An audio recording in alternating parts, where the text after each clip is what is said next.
let's break the mold. Chasing the stories yet untold. Passion ignites like a blazing fire. Knowledge takes us higher, higher. Out of the box where the wild ones play. We see the game in a whole new way. Living loud, hearts in motion. Sports with soul, pure devotion. The field's alive with endless dreams. We're more than stats, we're the in-between. A slam dunk thought, a touchdown mind. Out of the box every time. No limits, no change, no walls to climb. We're rewriting the rules in real time. Out of the box where the wild ones play. Hey, what is going on, everybody? You already know it is Friday night. It is 6 p.m. It is College Football Frenzy on Out of the Box Sports Entertainment, Facebook, YouTube, Twitch, and Twitter. Guys, my name is Paul Spencer. That is the college professor, Eddie Prather. And, of course, joining us again tonight, Ryan Neff, man. Ryan, how you feeling tonight, brother, first of all? Good. Halfway through the college football season. We are headed toward the finish line. Some good games on this weekend. Mm-hmm. Yeah, definitely. I mean, got some good games. That's why we're going to, talk about some games this weekend. Eddie, how you doing tonight, brother? I'm doing good. The weather here in Tucson's beautiful. I'm excited about, especially the Notre Dame USC game tomorrow. Yeah, definitely. At least you got some nice weather, man. I'm up here in a hoodie out here, outside mortar and bricks today in 50-degree weather. You look like you're ready for a summer luau barbecue, brother, out there on the West Coast. But you're right, Ryan. We got some good games this week. Eddie, you mentioned one game too. How about we just jump right into it? Ryan, we picked 3 games here, but you mentioned another game that you want to talk about. I think it was BYU, correct? BYU in Utah, the Holy War. As it is affectionately known as.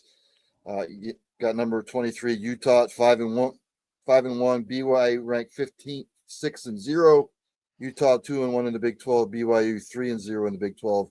Utah is actually favored by 3.5. It's kind of surprising. This is going to be, this is going to be whoever wins the trenches kind of game. Look, Utah is right at the ship ever since they got blown out by Texas Tech. BYU's been skating thin in a couple of games. Again, this is going to be a knockdown, drag them out kind of game. I like Utah going on the road against BYU. Ooh, Eddie, what do you got with that one? I think I like Brigham Young. Utah, I still don't trust their offense to be consistent. They have not. I can't really think of the last time Utah has been consistent, especially at quarterback. Last week they beat up ASU, but ASU was without their star quarterback Sam Levitt. So agree. Yeah, I'm going to go BYU here. I mean, I just don't know. Utah to me is just a different breed right now. I mean, it's all deep. It used to be all defense with Utah, and it really has been surprising this year what they look like, giving up a lot of points there. BYU at home is a different breed. Ryan, what time is that game? Is that a nighttime game? It's 8 o'clock. 8 p.m. Eastern Standard Time on Fox. Okay, yeah, I'm going to go BYU at nighttime. And BYU, now here's my question. You call it the Holy War. Now, Brigham Young is a Mormon school. What are the Utes considered? Basically the same thing. Are they really? Okay, I was wondering. I'm like, wait a minute, because my dad was born in Ogden, Utah, and, they were Mormon out there, then he became Catholic, and I'm like, okay, what is the Utes? I know Brigham Young is Mormon, but Holy War, what the hell? But okay. What do you think the score is, though? Because you said this game is going to end up in the trenches. It's going to be a defensive struggle, to be honest with you. I got Utah 24, BYU 20. Wow, close. Okay. Eddie, what about you with this score? Brigham Young, 21-17. 21-17. I like Ryan's score, but I'm going to flip it. I'm going to go BYU, that 24-20 game there.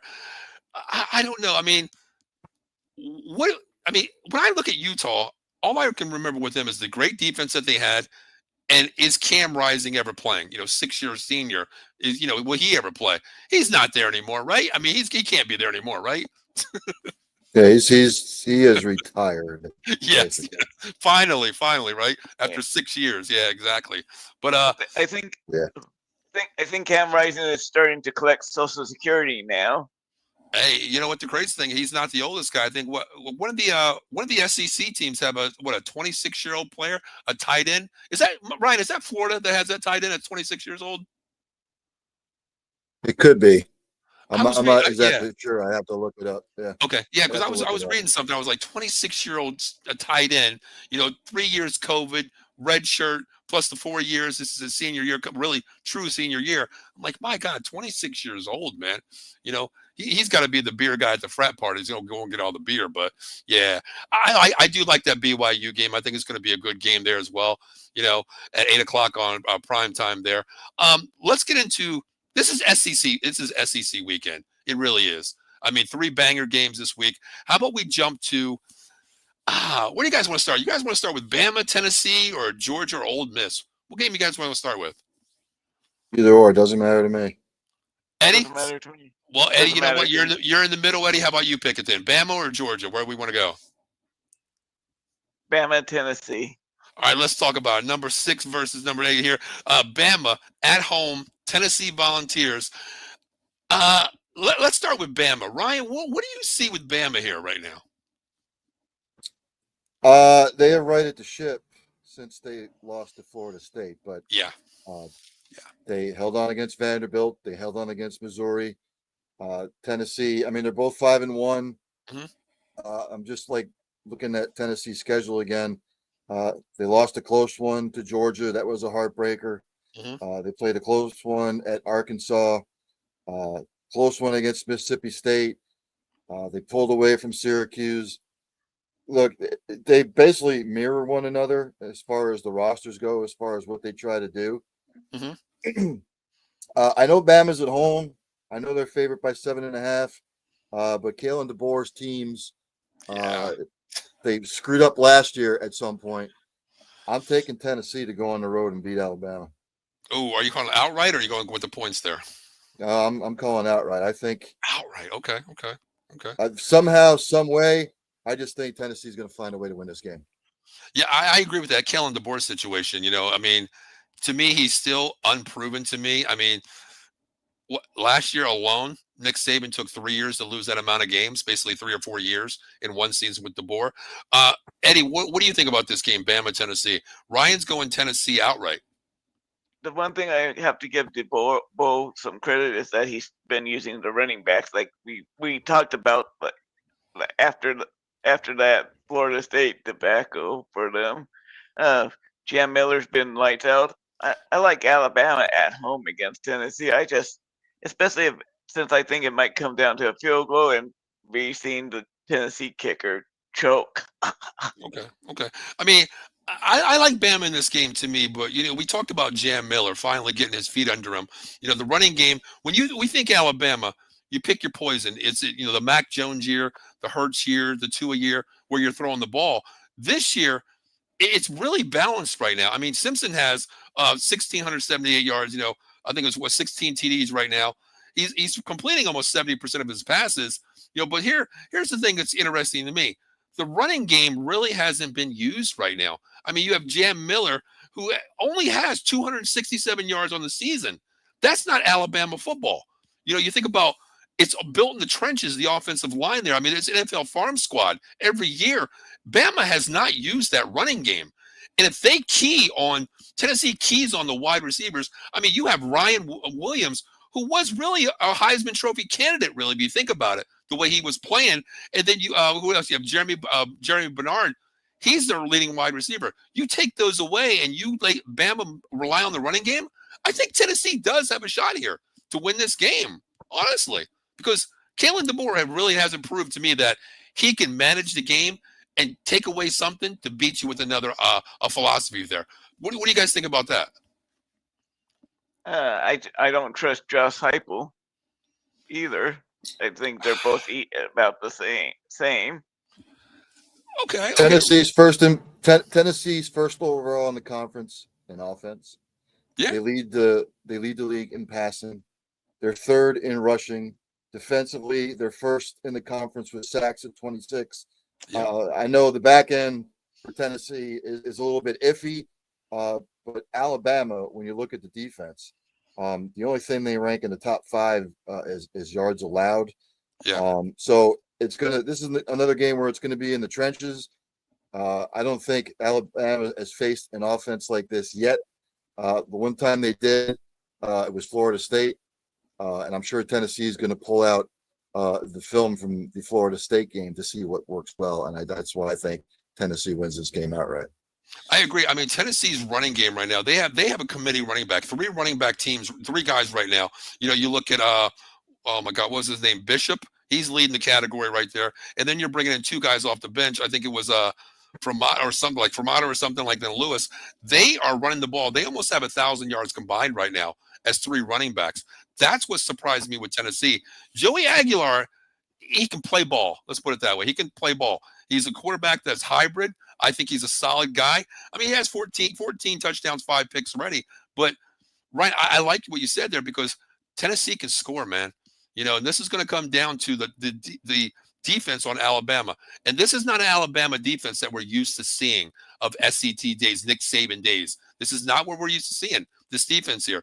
I think it's going to come down to the back end for Tennessee. Their corners have to take away Ryan Wilson and Jeremy Bernard. That's what they have to do. But I'm kind of leaning, since we talked about this, I'm kind of leaning toward Tennessee now, honestly. You think about this, Alabama has struggled against the running game right now.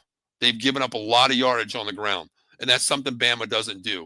I like Tennessee's running game, and I feel that the running game, they're not going to abandon it. They haven't abandoned it all year.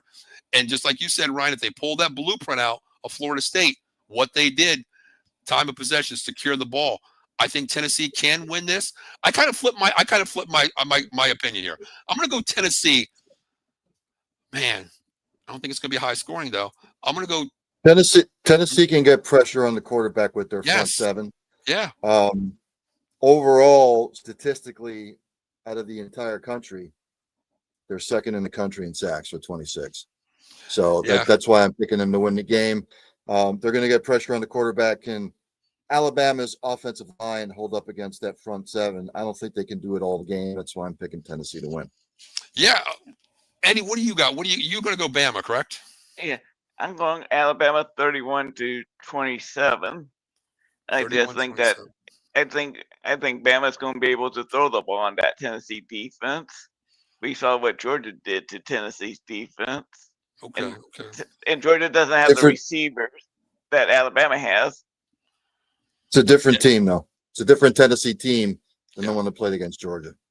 Oh, it definitely is. Definitely is. I mean, this is the biggest game that really Alabama has on the defense side of the ball because this is a running back committee team. Bama hasn't, faced anybody like this. Honestly, you're going against one running back. This is a committee running back, and really, the Alabama's led by Justin Jefferson and Lawson at linebacker.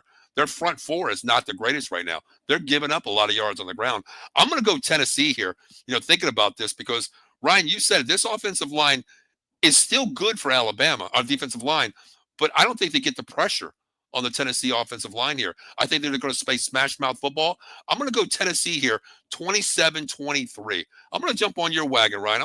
You convince me, brother. You convince me on this one. I'm going to go Tennessee here. Tennessee. Ryan, what's your score on this game? I'm going to go Tennessee 30, Alabama 24.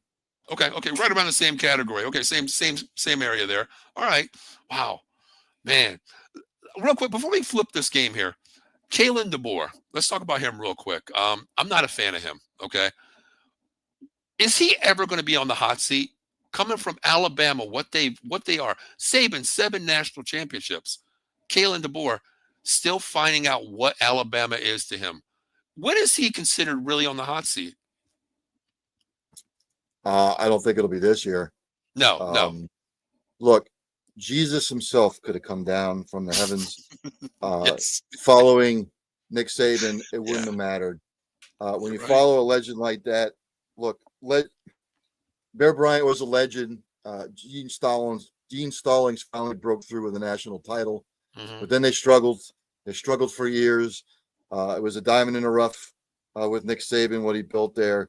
Yep. It doesn't matter who comes in and coaches Alabama. They're never going to live up to that, period.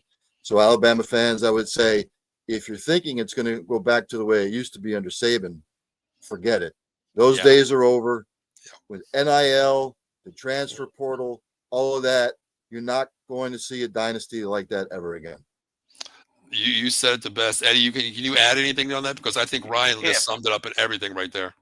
yeah. With NIL, there's not going to be any dynasty for any football program anymore. Nope, 100% agreed. I mean, back in the day, dynasties can be built, not bought.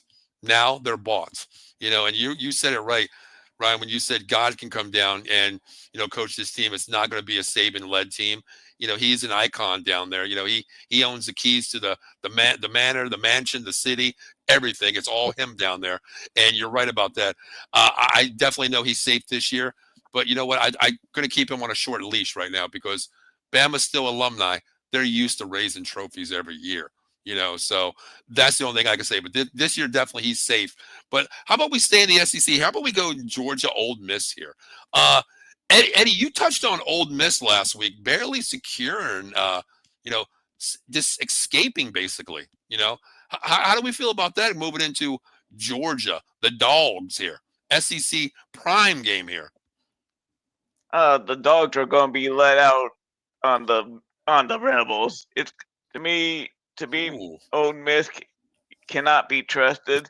They almost got beat by a horrible Washington State team, for Pete's sake. That's true. To me, Gunnar Stockton's going to have fun. Okay. Ryan, what do you have for this one? I think Ole Miss got caught looking ahead last week. Ooh, okay. They were a 32-point favorite, but they got caught looking ahead. That's why that score was the way it was. Look, Georgia, they're not the same defensively as they've been. Nope. Georgia will have revenge on their minds. I think this will be a close game throughout. I'm still waiting to see it from the Georgia defense. But if you look at the defensive stats for Georgia this year, points allowed, yards allowed, sacks, they're nowhere the top 5. Yeah. So yeah.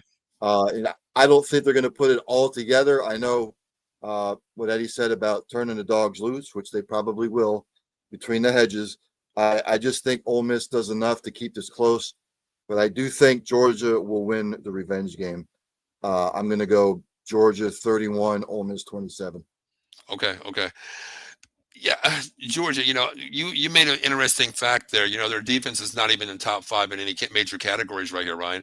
I think that we always look at Georgia and we say defensive farm squad for the NFL. This year, it's a lot different. I mean, there's really no projected, top 3 players from Georgia on the defense side of the ball this year. And it's kind of surprising, number one. Georgia's defense can be scored on. We've seen that. Even younger JV teams have scored on this year. But Gunnar Stockton is that guy that has that mojo to me. Nothing phases him. I mean, he has, 1,264 yards this year. Hasn't really turned the ball over. The running game is okay. I like that. But to me, the problem with Ole Miss, I'm not sold on Trinidad Chambliss right now. I'm really not. This playbook is meant for a Jackson Dart to me still. And Trinidad is not that quarterback that fits this offensive system under Lane Kiffin right now. I still think they have a lot of things to figure out. And this is not the game to figure it out. If Georgia lets loose, it could be a barn burning score on one side of the ball here if Georgia gets out fast. Ole Miss, I'm not sold on Ole Miss right now, but I do think Georgia wins this game a little bit closer than people expect. I'll give you my score here. I'm going to go. I think Georgia just finds a way this week. That running game, I think Nate Frazier and Chambliss, Chauncey is going to find a way to get this game going here. I'm going to go 33-23 Georgia this week. Eddie, what's your score? Georgia 41, Mississippi. Mississippi. 7. Ole Miss. Ole Miss. Respect Ole the name. Miss. Respect the name, Eddie. Ole Yeah. Miss. Respect the name, Eddie. They don't deserve respect, not with what they have at head coach. And Ole Miss at 17. Jackson Dart's not coming out of that locker room for Ole Miss. Geez, I mean, the way you're talking, they need, Keyshawn Junkins to come back and play for that team, prior to Ohio State transfer. But did you said 41-17? Correct. Holy shit. Ryan, what kind of score you got? I'll be surprised if it's a blowout like that. I don't think it's Yeah, going to be a blowout. I think it's going to be close. I don't think it's going to be like that kind of a blowout there. But my God, Eddie, you're talking the dogs have been unleashed, man. I mean, you're talking the whole dog pound coming out. Ole Miss is going to score less points this week than they did it last week against a horrible Washington State team. Eddie, I'm going to tell you what. Didn't he say that Pittsburgh was going to blow out Cincinnati yesterday? No, I didn't say it was going to be a blowout. But Right, I'm just double checking. I know, right? Oh man. Damn, 41-17. Oh my God, Eddie. Woo, damn. You're thinking like Old Miss has like a Dallas Cowboy defense or something there to give up 41 points, brother. That's what you're thinking there, man. I think Georgia's offense is that good. Well, listen, I mean, SEC, I don't think you're going to score 41 points in this division right now against, a solid team. Where's Ole Miss rank? What are they ranked where are they at right now? Ole Miss? Yeah. They are, did I see they're fifth? Fifth in the nation. Yeah, they're 5 in the nation for a reason here. Wow. All right, let's move on to another game here. This is my favorite team. I do want to talk about this game because it is a big game. It's a rivalry game. It's in South Bend this week, Notre Dame, USC. But the reason why I look at this game so serious, if Notre Dame loses this game, their BCS chances are gone. One loss, they're out the window, no matter what. And someone told me today, before we talk about the game, I want to ask you guys this. They lost week 1 to Miami by 3 points. Okay. I think it was 1 or 2 big points. Then they played Texas A&M, who now is ranked in the top 5 with Miami, both top 5 teams. They lost total by 4 points total to 2 top 5 teams. Someone said, hey, USC is ranked 23, Paul. If you lose a close game, you have a shot. To me, you don't have a shot if you lose this game. What do you guys think? Because he's like, Paul, it's Notre Dame. Rankings, Notre Dame. They always find a way. I feel if they lose this game, they're definitely 100% out because the rest of the schedule is the JV teams of the college football. Ryan, what do you think? Can they lose this game and get in still? It just all depends on what the committee's looking for. I mean, if it's a Notre Dame squad that loses 3 and the 3 close losses are to Miami, Texas A&M, and USC, there's a probability that they'll make it. Now, if they beat USC and run the table, they're definitely in. But if it's a close loss at home, they're a 3-loss team. We still have about 8 weeks to go. And I mean, anything can happen. So that's the beauty of the college football playoff now is the fact that there's all going to be kinds of hell breaking loose here in the next 8 weeks. Oh, yeah. So I say, even if they lose to USC and it's a close loss, you're talking 3 close losses to top 25 teams, 2 in the top 10 right now. Mm-hmm. I still say they have an outside shot to make it, even if they lose a close game. Okay. Eddie, what do you think about that real quick? I think that as long as Notre Dame is still the highest ranked non-Power 5 conference, they will get in no matter what.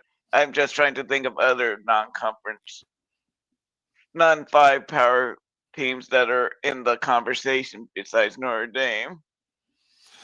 Yeah, I get that. Nobody. There is nobody. There's only 2 independent teams out there. That's very simple. That's the reason why Notre Dame says they're very smart. They are, because they are going to be the best non-Power 5 team to make, the conference there not as a conference, but you can't, even if you go 13-0 for the season, you're going to be at number 5 is the highest you can move right there. You can't be in the top 4 no matter what, being a non-Power 5, but you can find a way to get into the playoffs no matter what if you're the highest rated non-Power 5 team. But, speaking of this game here, this game does scare me. The one name that I can really come up with USC, my God, Malachi Lemon, this wide receiver. Eddie, we've talked about this guy. This guy showed me that he is a man last week. Put the game on his back. Throw me the ball. Anywhere you want, I'll catch the ball. Malachi Lemon, I mean, already almost 700 yards on the season, 44 catches, 6 TDs. This kid is a man-child. The running game for USC is good. I'm not sold on their defense yet because it is still a Lincoln Riley defense to me. They can't be scored upon. But what do you guys see with the USC team on offense first? How do you guys see that? Eddie, I'll start with you with that one. I like I like USC's offense, but it can be a little inconsistent, especially the way they kind of looked for a lot of that game against Illinois. They looked, but they stepped it up at the last quarter. But like, I do not trust that USC defense at all. Okay. What do you see? What do you see there, Ryan, on the USC offense here? Lincoln Riley he's shown nothing at USC as far as winning big games like this. Notre Dame's favorite by 9.5. USC on the road. It's a 7:30 game in South Bend. I'm not saying Notre Dame's going to cover the 9.5. They may. I just don't see USC winning on the road at Notre Dame, knowing what Notre Dame has to do, basically running out the rest of the way to make it to the playoffs. Yeah. I mean, I think this is just a look back at the schedule, after their nasty loss to Eastern Illinois, thinking, okay, well, we have to run the table. We know what we have to do here.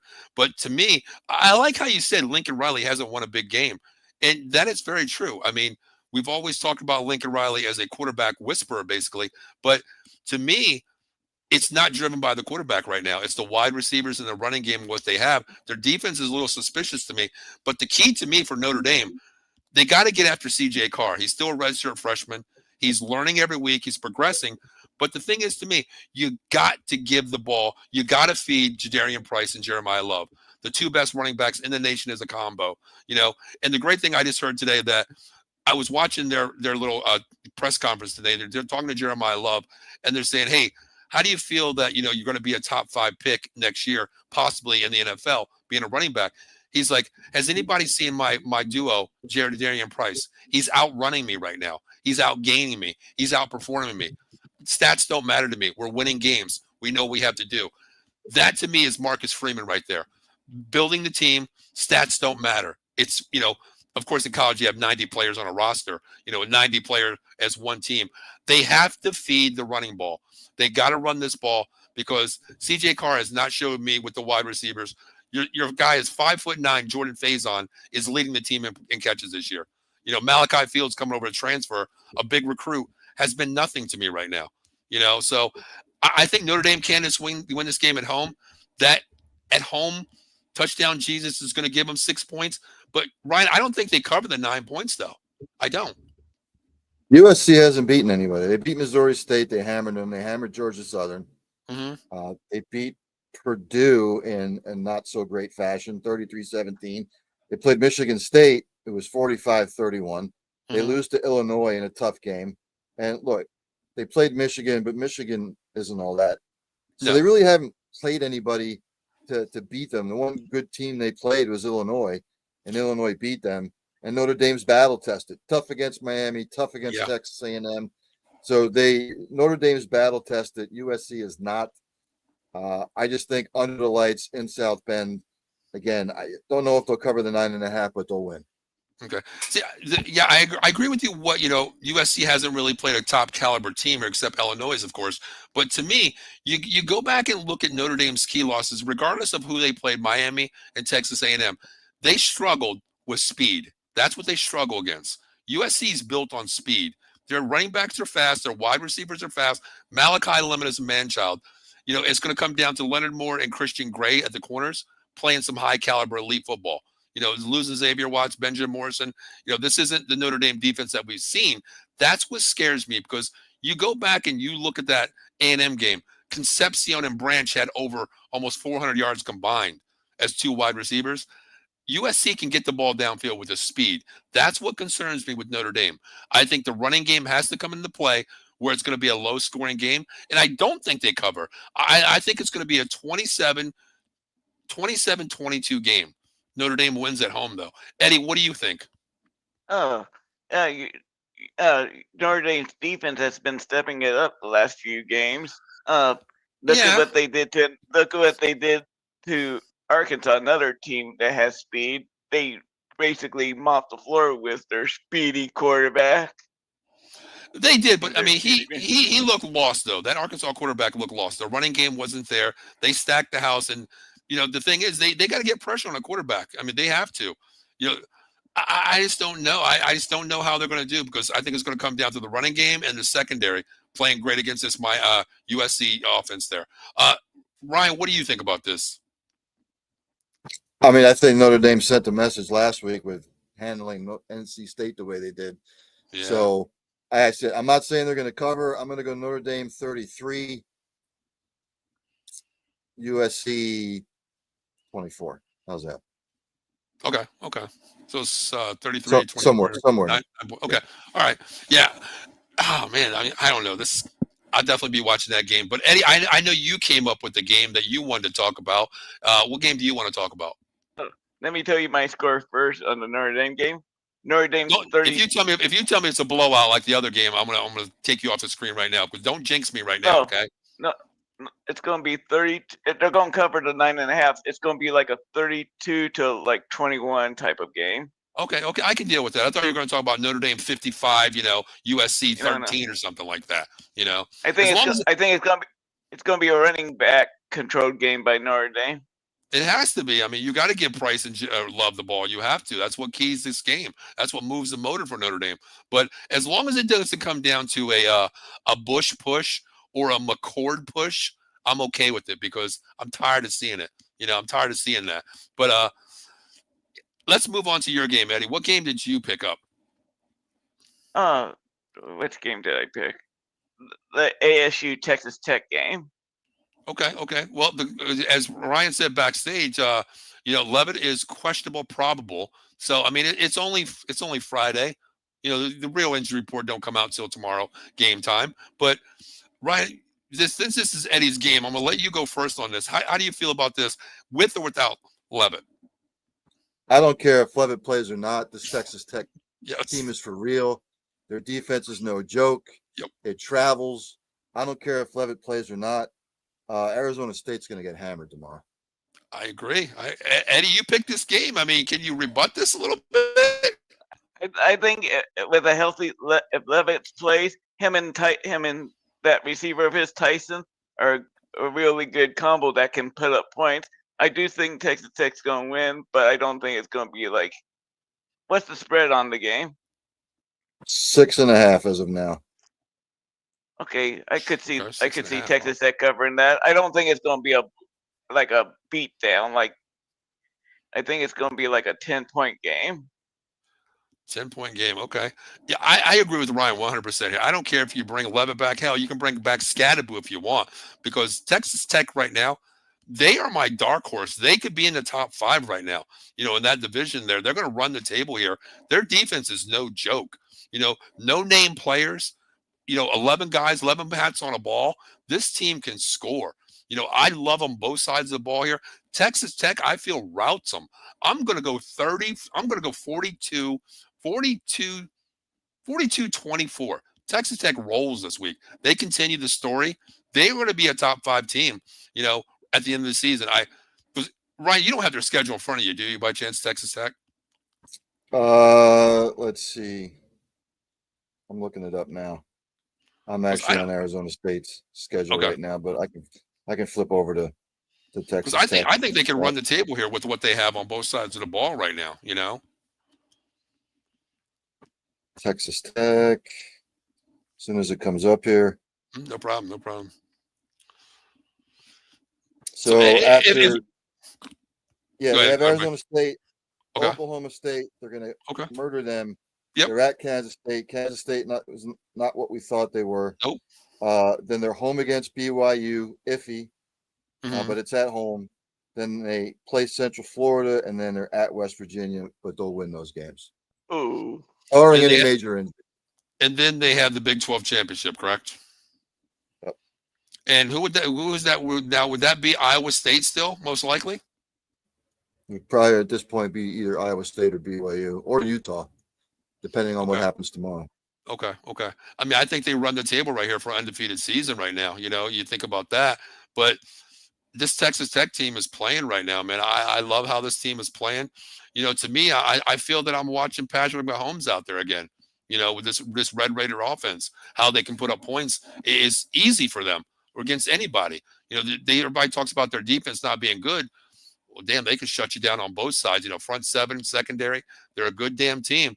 But, you know, those are our games of the week here. But there is another big story. Let's talk about this guy, Penn State, James Franklin. Let's talk about him real quick. Ryan, too soon, too late, perfect timing. What do you think? They had to. I mean, they didn't have a choice anymore. National title aspirations this year. You're ranked in the top 2. Yeah. I know you played Oregon tough. You came back. You showed heart. Then you go on the road. You lay an egg at UCLA, and then you lose to Northwestern at home, which is inexplicable. Franklin lost the team. It wasn't going to cut it anymore. Now Drew Aller's out for the rest of the season. Bottom line is Penn State saved him a lot of ridicule going forward. They saved him the torture. Why put him through more after that loss to Northwestern? They had to make the move now because the season's basically lost anyway. Yeah. Eddie, what about you? Yeah, they had to fire him, especially those last 2 weeks. And with his record against top 10 teams, horrible. He deserves to be fired. He cannot handle the pressure in big games. I agree 100%. I think it was the perfect time. And Ryan, you said it the best. I was talking to somebody today. They're like, you know, I would have played out the whole season. Do you want to put the guy in the coffin right away? I mean, after that, you know, you lose Aller, you lose 2 back-to-back games against 2 unranked teams, UCLA on a new coach, a new OC, and you lose to them. You play Oregon tough. I get that. But Aller's gone. It's the perfect timing to bring in an interim coach here, let him run, because it's all going to come down to, well, he lost his starting quarterback. You know, he doesn't have control of the team. He's learning the ways of the rope here. Franklin would have been ridiculed so much. You know, I honestly feel, I hate saying this, but he would have probably had more death threats than anyone in the world if he would have played out the entire season. But the good thing is, Penn State really didn't lose a lot of money on this. Adidas paid $37 million to buy out Franklin's contract. Eddie and I talked a bit about this a couple of days ago on the Cowboy Show. Ryan, what is your thoughts on that when one of your biggest sponsors, Adidas, foots the bill of $48 million and pays almost $40 million? I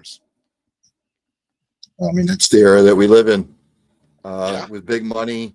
I'm still waiting for my Gators to fire Napier. And his buyout's less than what Franklin's is. So, look, it's just the era that we live in. When I hear organizations and ADs and everybody say, well, you know, it's the buyout's expensive. No, it's not. It's not. You're not paying it. It's your sponsors and your boosters that are paying it. So it's not your money because it's not the NFL. It's not the NFL. You know what I mean? It's booster driven money. But I was telling Eddie, you know, a lot of teams have Under Armour and Nike right now as their sponsors, their major sponsors. A lot of teams don't use Adidas anymore. It's the back end sponsor of jersey sales, sneaker sales. It made the right move where I was telling Eddie, a lot of these teams use Nike and Under Armour. You know, Notre Dame's Under Armour for years, the biggest contract in college football right now with them. But with Penn State having Adidas, God, you're already on the back burner wearing that Adidas logo. You got to get rid of Franklin and bring that Adidas logo back for a championship team. Because, Ryan, you said it, man. Ranked number 2 in the nation, championship, you know, that was the goal. Nothing else matters. Then you fall out of the top 25 within 3 weeks. You had to get rid of him. But, okay, Signetti just been signed here.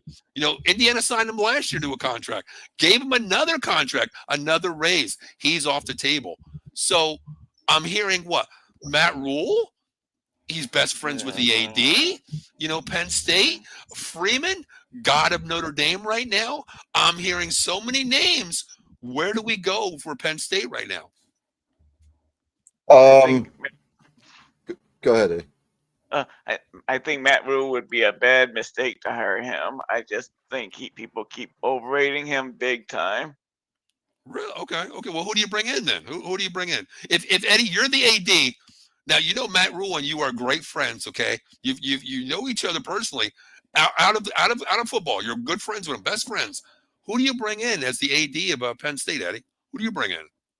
I would not want to bring in my best friend to coach because just imagine when he completely fails, then your butt's going to be on the line.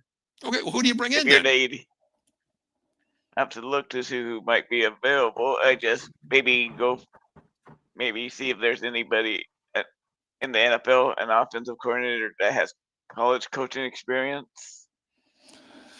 Well, what about your guy, your coach for Arizona State? I hear he has a little rumors, possibly Penn State here. What's his name? Dillingham or something like that? Yeah, I think he's a better coach than Matt Rule. So, Okay. and Okay. I think it would be an upgrade to go from ASU to Penn State. Of course. I mean, you have your more money in NIL deals. I mean, hell, you just went out and got Knowles for what, $9 million a year from Ohio State. You'll pay players, you'll pay coaches. Ryan, who are you bringing in here? So I was looking it up, just a bunch of different sources. Mhm. Matt Rule's the favorite to Yep. get the job. Will he get the job? It remains to be seen. He's on top. Second in line, it's like a mixed bag. According to betters.com, Matt Rule's 3-1, Bill O'Brien's 4-1. Signetti's out of the equation. Lane Kiffin's 8-1. Manny Diaz is 10-1. Urban Meyer coming out of retirement is 12-1. And Joe Brady is 14-1. Bet online. Wow. Has Matt Rule the favorite, Joe Brady second, Fran Brown third. He's the coach at Syracuse. Signetti out of the equation. Then Bill O'Brien, Lane Kiffin, Matt Campbell rounds up your top 7. And then, of course, I looked up another one. This is college football home odds. Have Manny Diaz as the favorite at plus 150. They're going to take their time. They're in no rush. They're going to let the season play out, and then they'll start making calls. But I guarantee you, as soon as Franklin was fired and Indiana beat Oregon, Indiana was like, we're not letting this guy walk. We're not going to let Penn State talk to him. Yep. That's why Indiana made the move that they did. And it was very smart. I mean, getting ahead of the curve right away. You have the prize asset that everybody wants out there, for a bigger name school. You look at the prime market of the Big Ten, Ohio State, Penn State, and Oregon right now, the prime assets of the Big Ten. Indiana's that second tier. Why let a second tier, the coach that everybody wants, go to a bigger school with bigger money? Great move by Indiana, side to Signetti, long-term, wrapping him up. But who do you think the best fit for Penn State is? I mean, you got home guys out there, Rule. You got O'Brien as well. I mean, Manny Diaz too. Who do you look at? Because don't you want some fresh blood in there that has no ties to Penn State? One that comes in not with the Nittany Lion logo, pressed on them, but a coach to come in and take this team to another level, man. A new looked atmosphere. That's what I want. Ryan, who do you bring in? If you're the AD, who are you bringing in? They're going to have to bring in somebody that has a track record of winning. Signetti was the guy. He's off the board now. Yeah. And you look at some of these other guys. What's Rule ever done? What's Manny Diaz ever done other than win some games at Miami? Right. And then you look at some of the others here that are on the list. Fran Brown has done a nice job with the Syracuse program, but it's Penn State. You go from Syracuse to Penn State. What's he ever done? Matt Campbell's had a nice career at Iowa State, but he's really never won anything big. I mean, Iowa State hammered in the Big 12 championship game last year. And then you're looking at along down the line, some of like the dark horses. Dan Mullen's name has come up. Would he leave UNLV after 1 year? He's an offensive-minded coach. He's not like all vanilla when it comes to the offensive scheme. And then you look at some of these others, they're all the way down here. Eli Drinkwitz from Missouri. He's done a nice job at Missouri. He'd be like a fresh face. Josh Heupel's name has been mentioned. And let's be quite honest now about Penn State. Penn State is no longer a football school. It is a wrestling school.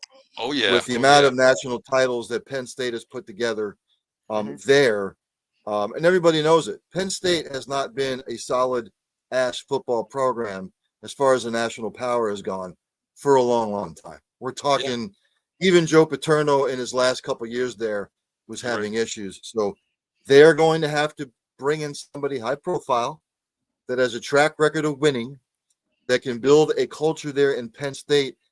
Again, what is the knock on James Franklin? Won a lot of games, couldn't beat Ohio State, big game, couldn't beat Michigan. So they need to, maybe Lane Kiffin would go there. Penn State is a whole hell of a lot better than Ole Miss. He's done a great job. He dips into the transfer portal. He's up with the times. He's young. So we'll see. Eli Drinkwitz, another one, young, fresh face. Dan Mullen, still kind of youngish, fresh face. So it'll be interesting to see. They're not going to be in any rush. They're going to let the season play out. Once the season's over and done with, the bowl games are over and done with, then they'll start making calls. Okay. I do like the Lane Kiffin, word there. I do like that. Very innovative. I like his offense. He's never had a problem with offense. Always puts up points. Transfer portal guy. Looks in the transfer portal, gets the players in. I like the talent on offense. I think it's a good move. But to me, I actually, you guys know, I don't know if you, Ryan, Eddie, I bet every day, basically, that's like my second job that I do. And I put down $25 2 days ago. I don't even know where he ranks on the bettors.com, but I put this name down just for the hell of it because the odds were almost 2,000 to 1. I put Al Golden in here. I don't think he's happy at Cincinnati. I really don't. And I think if he gets back in, a big name school like Penn State with the boosters that they have, defensive side of the ball, you're bringing a great OC, not a head coach OC like a Kiffin, someone else out there that can, a hybrid guy that can turn this Penn State team around because they do have the means for money and they do have the means for transfer portal. You're bringing a big name coach. All these decommits, you've lost 6 top 10, in categories, decommits already since Franklin's been gone. They lost the kid, the number 1 running back, out of Pennsylvania. They just lost him this week. He's already decommitted. First one right away. I'm going to go Al Golden. What do you guys think about that? Possible? Not Go ahead, Eddie. Go ahead, Eddie. That could be a possibility, but I think I have a couple other names that I think I like a little better. Who are they? Like Ken Dellingham. Try and get a phone call with him. And then the one name that Ryan mentioned on the list was, how about a Joe Brady, a fresh face, a guy that has shown that he can work with quarterbacks. Look what he did with Joe Burrow at LSU, and look, he kind of helped Josh Allen out big times when Josh Allen was struggling calling on the offense when they had, what's his name, Ken Dorsey as the Bills' offensive coordinator. Then Brady stepped up, and the Bills' offense suddenly became a lot better. I can agree with that. Ryan, what about you? There's another name I'm going to throw out there as a dark horse, is Brent Key at Georgia Tech. From the standpoint as, like, Georgia Tech was one of my sleeper teams along with Illinois this year. If he wins an ACC championship at Georgia Tech this year, if he goes on, let's say he finishes 11-1 and he has a ACC championship tagged to his name, and then he goes on in the playoff and makes a little bit of noise, he'd be one to watch. He has a lot of energy. He's young. He'd be a shot in the arm for this program. He's a no holds bar kind of coach. He might be the kind of coach that Penn State needs. So just watch out for him and the season that Georgia Tech can have this year, because I believe right now that other than Miami, they are a co-favorite to win the ACC championship. Yeah, I agree. I think it does come down to Georgia Tech and Miami, for the ACC championship game there, and I can see that happening. I like the Joe Brady name, and I do like that, because the fact you really look at Penn State, Aller's not all hyped up to be what he's supposed to be. He's really not. You bring in Joe Brady, a QB guy, and I think the quarterback comes in there. You get the 5-star recruit. You know, of course, you give him a year. You can't just bring in a quarterback in and make the BCS championship game next year. It's not going to happen with Brady. 2 years, you bring in his own team, because a lot of these kids are still Franklin's kids, you know, except for the juniors and seniors that you're going to be playing with. They're going to be your freshmen coming in. But I think Joe Brady will actually bring in so much talent at quarterback and wide receiver, something Penn State has never had, a quarterback and wide receiver play. So I kind of like that name there as well. But That's not true. what's that? Hold on. Go ahead. Go ahead. They had Todd Blackledge. Well, yeah, that's Uh, and that receiving core back in 82, 83. But Ryan, we're talking like Dallas Cowboy, 82, 80. I mean, that's going back farther than the Dallas Cowboy days, Ryan. You know, I'm talking recent, recent 10 years here, possibly. I do agree with you 100%. Those names, yes, I get that. But recent wise, I mean, we have to go beta. You know, Cowboys fans talk VHS. We got to go beta with that one, Ryan. You know, Betamax, that far. 8-track. We have to go back to 8-track. Oh, yeah, I remember that. My dad in the car, he had a Chrysler Cordoba with the 8-track. Don't touch my 8-track. Don't touch that. What? You know? Go ahead, Eddie. Oh, wonder what Todd Blackledge is known for? Being a quarterback that was taken ahead of Dan Marino. The problem with Penn State this year is that they've gotten away from the running game with the two-headed monster in the backfield. Yes. And I think that if they would establish the run, that's what they did last year with Singleton and Allen. Who's the other kid? I can't remember. Katron Allen. Yeah. They just, for some odd reason, just got away from running the football, and that's what they did well last year to take the pressure off of Aller. And it's been a thorn in the side of Penn State this year. I think what you're going to see starting with the Iowa game this week is Penn State's going to pound the rock. Oh yeah, and that's going to be their identity the rest of the year. Yeah, and I agree, especially with Aller out. Yeah, and the other name too is losing Tyler Warren last year. He was a Swiss Army knife for everything they had. He can line up at every position. 3rd and 1, where you're going to. And that to me, Ryan, you said 100% perfect there. You look at Notre Dame's first 2 games there. They let C.J. Carr throw the ball. Well, you have the nation's best 2 running backs as a duo, Jadarian Price and Jeremiah Love. You found what you are. You're Notre Dame, run the damn ball. Penn State, you're same tier. Singleton and Allen, run the damn ball.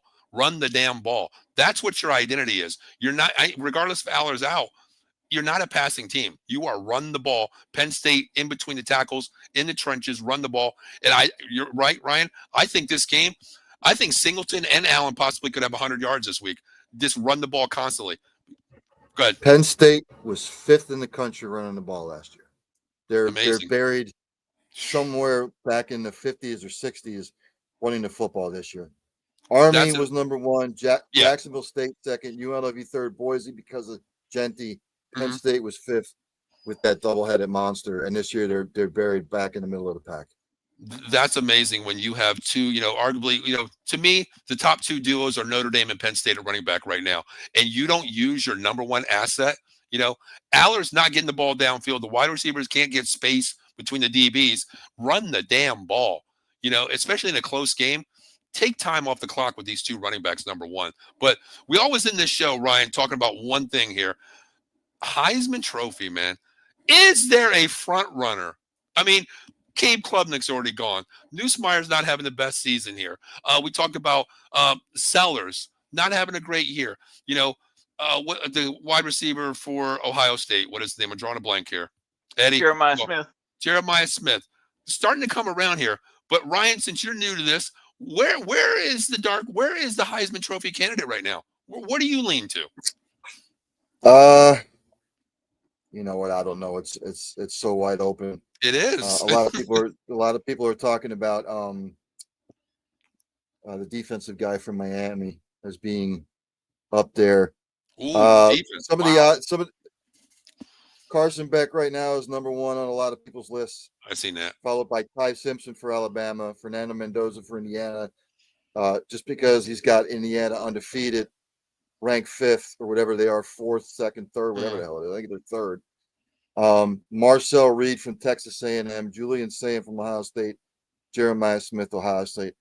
If I had to pick it right now, Mhm. it's so hard. It is. It is. I It's mean, so hard. I don't know if Indiana goes on to win a Big Ten title and they're undefeated. I would go Mendoza, regardless of what Beck does at Miami. Look, wow. Okay. the ACC isn't what it was Sure. in the years past.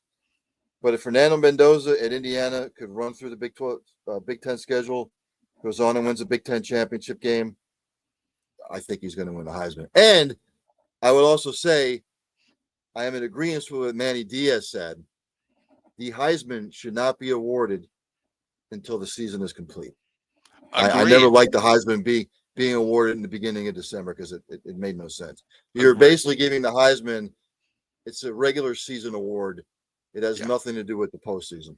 So 100% right. Because I'll tell you what, that statement that you just made there, I 100% agree with that. I think it's always should be that way at the end of the season.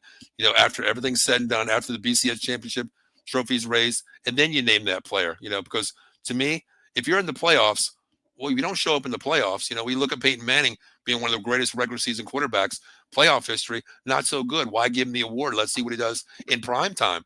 But before I get to Eddie, Ryan, who was your preseason Heisman Trophy winner? it wasn't Cade, just from the standpoint is Okay. he's just always been sketchy. I probably would have said Jeremiah Smith going into the season based on what he did last year. I know it's a new quarterback. I know Sayin's coming to his own. He's got the team undefeated, number one in the country. So if Smith catches fire and Ohio State goes on to an undefeated season, and Smith catches fire the second half of the season, I would still stick with Smith. Okay. Eddie, we always talk about this. You know, we had all these names: Newsmeyer, Jeremiah Smith, Klubnik, Sellers, all these names. Just like Ryan said, this door is wide open. I mean, the trophy's sitting there. Who wants it? Somebody show me something. Eddie, right now, who we going with? My top two picks people right now would be Mendoza if they keep on, even if they lose in the Big Ten championship to Ohio State, then I still would consider Mendoza as a leading candidate. Okay. And Jeremiah Smith, those are my top two guys. Okay. Ruben Bain Jr. from Miami is the name I would. Ruben. Okay. What he's the what? What position is he, Ryan? He is he a defensive tackle? I think he might be a defensive tackle. Okay. He's I'm looking at it now. line. Okay. Yeah, I did hear the name. I did look at stats. That's amazing what he's doing down there. But yeah, Carson Beck, to me, this is the way I feel. The ACC doesn't deserve a Heisman Trophy winner to me. They don't deserve it. Whatever position you play, unless you're throwing Jaden Daniel numbers out there, that's what I feel. ACC quarterbacks don't poise in a different division to me. Mendoza right now is my leading guy. Jeremiah Smith, if he catches, lightning in a bottle, getting the catches, I think he does win it. I was really hopeful that Jeremiah Love could possibly get it, but when you have a dual running back, a committee, and Price is outrunning you, you're not going to get that as well. But yeah, I'm hearing all these names. I even heard Lagway out there, Ryan, in the beginning of the season. I mean, you're the Florida guy. What is the deal with Lagway? I mean, he looks lost. He looks good. What is Lagway? What is he? It's Anthony Richardson 2.0. Oh, thank you. That's basically what it is. Wow. That's all he is. That's all he is. Oh. Again, with Florida is another program. They haven't had a real good coach since Urban Meyer. Mullen did a decent job. Sure. Will Muschamp did an okay job. Florida has the resources to bring in a top-notch football guy with swag. Look, the two names on that list. This is what I was going to ask. This is what I'm going to ask you. This is what I'm going to ask you. Yes. Brett Key and Lane Kiffin for me. What Lane Kiffin could do at Florida with the resources that he would have, and Brett Key's name is going to be high on a lot of people's list because he has Georgia Tech 6-0. I know it's a long season, But if he goes on to win an ACC championship, I would like to see Foot go after him or Kiffin. I have nothing against Billy Napier personally, but coaching in the whatever conference he came from, the Southeast, whatever the Southeast Louisiana, whatever the hell I call it now, because the conference is going from that to the SEC. Yeah, is like comparing apples to oranges. You can't do agree. it. But what Lane could do at Florida, he's already proven he can do it at Ole Miss. Mhm. He did it at Tennessee before he bolted for USC. He's a great offensive mind. They just would need to bring in top-notch people across the board and just say, Lane, here you go. Here are the keys. And I think he would do well. Is he going to win an SEC title every year? No. Could they go like 11-1 or 10-2 every year and make a playoff? Yes. Yeah, I like that name. I mean, I like Lane Kiffin because, to me, the word that you use right there is swag.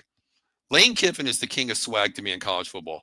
I mean, just the way he holds himself, he doesn't give two F's about anything. You say what you want, he don't give a damn. He's been in the SEC.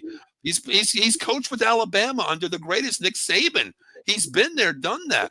You know, he's moved around in conferences, but he can win 11 games every year. And Ryan, you said it. Bring him in, bring the swag in. The alumni, the boosters, all you got to say is, here's the checkbook. Let's go get the players that you want. We'll bring them in. We can get the horses that you want. We can compete. Win a championship every year? No. But compete every year? Hell yeah. Top 10 every year with Lane Kiffin. Eddie, go ahead. You got that look on your face like, nope. Ryan, would you be afraid that Lane Kiffin would pull what he did at Tennessee, just leaving like a thief in the night? Not at Florida. Not at Florida. Different story. Yep. Yeah. Different story. I mean, Tennessee, it really has. I mean, Tennessee really hasn't been relevant for the last 26 years. Josh Heupel's put together some nice seasons. Don't get me wrong. Mm-hmm. But again, you're not going to go back to the days of what was it? Phil. I'm getting older. Fulmer. Yeah. Phil Fulmer. Mm-hmm. Those days are gone. Again, it's a different era, guys. You're not going to see dynasties. Look, we've got a 12-team playoff. It's just a different era. You're not going to be able to keep the same team together year in and year out the way you used to. Guys are going to transfer. They're going to hit the transfer portal. They're going to be asking for money. They're going to be asking for this, asking for that. You know, at a program like Florida, where you've had a Steve Spurrier, where you've had an Urban Meyer, they need somebody high profile to come in and just, like Lane Kiffin, he dips into the transfer portal. He knows what he wants. Guys like playing for him. Guys are going to stay. Not a lot of guys are going to leave. And if you don't want to play for Lane Kiffin, and if you don't want to stick it out, leave. I'll just bring somebody else in. Yep. And that's what Lane Kiffin is. That's what Brent Key is. Brent Key's done the same thing at Georgia Tech. He's young. He's up to date with the current events. He knows how to relate to players in today's college football landscape.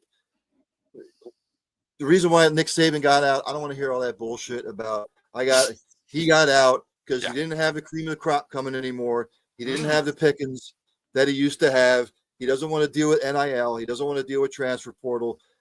Guys like him and the older generation coaches, they're going to be gone. It's going to be a younger coaches landscape in college football. Okay. That's what everything's going to revert to.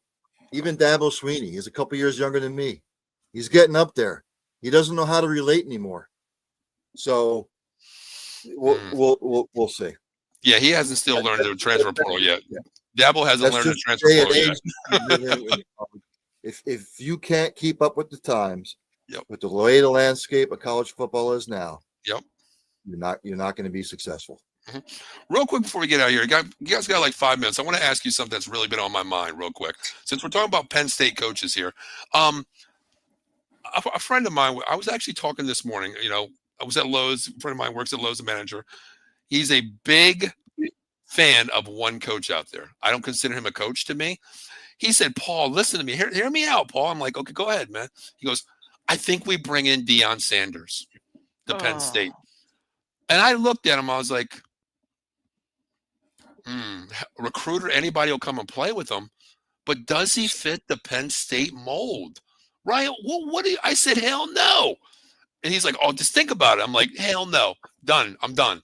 Ryan, if I said, Ryan, let's bring in, you're the AD, and the booster say, hey, Ryan, let's bring in Deion Sanders. What are you telling me as an AD? No. He coached at Jacksonville State. Whoopee. Yeah. He's coached at Colorado for 3 years. What's he done? Exactly. He's turned the program around, but it's not like they're a national power. Nope. And he has a high turnover rate when it comes to the roster. So what the hell you going to expect at Penn State? And again, I don't know if Eddie agrees. Penn State needs to bring in a proven commodity that wins, that knows culture, that's up with the times. Look, James Franklin's not an old guy. He just couldn't get over the hump with Ohio State and Michigan. He made a playoff last year. It got beat by Notre Dame. It got beat by my Notre Dame Fighting Irish. Expectations are high at Penn State. And look, it's no longer a football school. It's a wrestling school. 100%. They need somebody high profile to come in and flip that script. And they cannot swing and miss on the next hire. It has to be somebody high profile that runs a tight ship, that is a proven winner. They can't swing low. They just can't do it. I don't know who it's going to be. The odds-on favorite of Matt Rule. I think that's a mistake. I know he's best friends with the X, Y, and Z. Doesn't matter. You can't swing low. Matt Rule's a nice coach, but what's his proven track record as far as doing anything? Yeah, I don't like Matt Rule personally because my son played at St. Joe's Prep, as a senior, and he got recruited by Matt Rule to come play at Temple, and as soon as he signed his commit letter, 3 weeks later, Matt Rule was gone. I hate that. I hate saying this. I'm gonna curse. Not even a fucking phone call to my son. Nothing. Just I'm out of here. I'm going. I'm out of here. Not even a phone call to a commit. That to me doesn't build the team to me. Regardless of you're leaving or not, you're recruited somebody. Give them a call. Say, hey, we wanted you enough at Temple. We don't know if you're good enough to play at Baylor. We don't know, but congratulations, man. Go there and play. Get a degree. I hated that when he did that. Eddie, what do you think, Deion, real quick? That would be if you what happened if you hire Deion. Deion doesn't stick to players. He gets rid of players. He's not loyal to anybody. He doesn't know how to coach people up to make them better. That's why he keeps on having 60 new players a year on the roster. And his own coaching staff. Warren Sapp. The running back. What the hell is his name? Marshall Faulk. You're going to have these high guys come in there, and you don't win games. And to me, what I seen the press conference where Shedeur Sanders was getting sacked. He threw his offensive. He upheld his son, backed him, but threw players under the bus. You don't do that to me. You need exactly what Ryan said, a tone setter to come in here, a proven commodity to set this tempo. Say, hey, we might not win this year, but you give me 3 years, I'll get my players in here. We will be Penn State Nittany Lion football back. Penn State worthy, football. That's what we need to do. But Ryan, before we get out of here, man, where can they find you? I know you do a show just about every night, brother. Yeah, you can find me on Facebook, Twitter, YouTube, LinkedIn. I don't do the whole Twitch thing. I don't know how. But Monday through Thursday, 7 to 8 p.m., early evening sports buffet with the Ginch with me. Monday night at 8 to 9 p.m., I go over all the college football action on Student Body Right. And then on Tuesday, 8 to 9 p.m., cover all the NFL action on End Zone to End Zone. Gotcha. Well, man, you made a family here. Of course, you're part of us. Anytime you want to hop on, let us know, man. We'd love to have you. Great insight coming from you. It's just good hearing other opinions, man, because you changed my mind on the Alabama-Tennessee game, and that's what it's all about. Hearing opinion, flipping it, and making it feel right. So you're more than welcome to join us anytime. Eddie, we got something on Wednesday night again, right? Cowboys Weekly going on with you and I? Yeah, hopefully that we'll be in a better mood this coming Wednesday than we were this past Wednesday. Hey, I said it. Ryan said it too. I believe this is a win for the Dallas Cowboys for some reason. I don't know how the hell we're going to do it, but I think this is a win here. Hopefully. But Ryan, what if I always say ask this Eddie real quick. If you're only allowed to watch one game this weekend, you're only allowed one game. What game are you going to watch this weekend? One game only. You asking me first or Eddie? Yes, sir. I'll go with you, Brian, first. I'm sorry. The Holy War, Utah, BYU. Really? The Holy War over all the SEC games and everything? Oh, wow. Okay. Eddie, what about you? I mean, Ryan's going the Holy War here. Mormon versus Mormon style. Bama against Tennessee. Bama, Tennessee. Okay. Of course, you know me. I got to go Notre Dame, USC this week here. But, damn. That's surprising. Just real quick update. Louisville, Miami. Louisville is on the Miami goal line. Upset alert. Upset alert here. Put together a drive. First and goal to go at the Miami 1-yard line. Are we saying right now? I mean, I know it's early in the game here. First drive. Are we talking upset now? Are we talking upset? No. Okay. Miami will win. Okay. All right. But Louisville has been known to pull up these type of upset, so it wouldn't completely shock me. I think Miami pulls away a little bit later. They have the horses, man. They have the horses out there. So, you might get ahead in the first lap, but this is a long race, man. So I think Miami pulls it out with the horses. I won't be upset if Miami loses. Me either. I mean, hey, well, you know what? No, honestly, right, I'll take that away. I do want Miami to win out because it makes Notre Dame's schedule be a little bit stronger. Strength of schedule for us. So you got to keep it in the top 5 for me. But Miami, I can't stand the convicts, honestly. All right, guys, we're going to get out of here. My name is Paul Spencer. That is Eddie Prather. That is Ryan Neat. This is College Football Frenzy, Out of the Box Sports Entertainment every Friday. Ryan, if you want to hop on with us next week, let us know. We're gonna start going at 6:00 so we can actually get to that 7:00 game and check that out as well. So, guys, we're out of here, and we'll see you next week, Friday, 6 p.m. Until then, have a great weekend. Enjoy your games.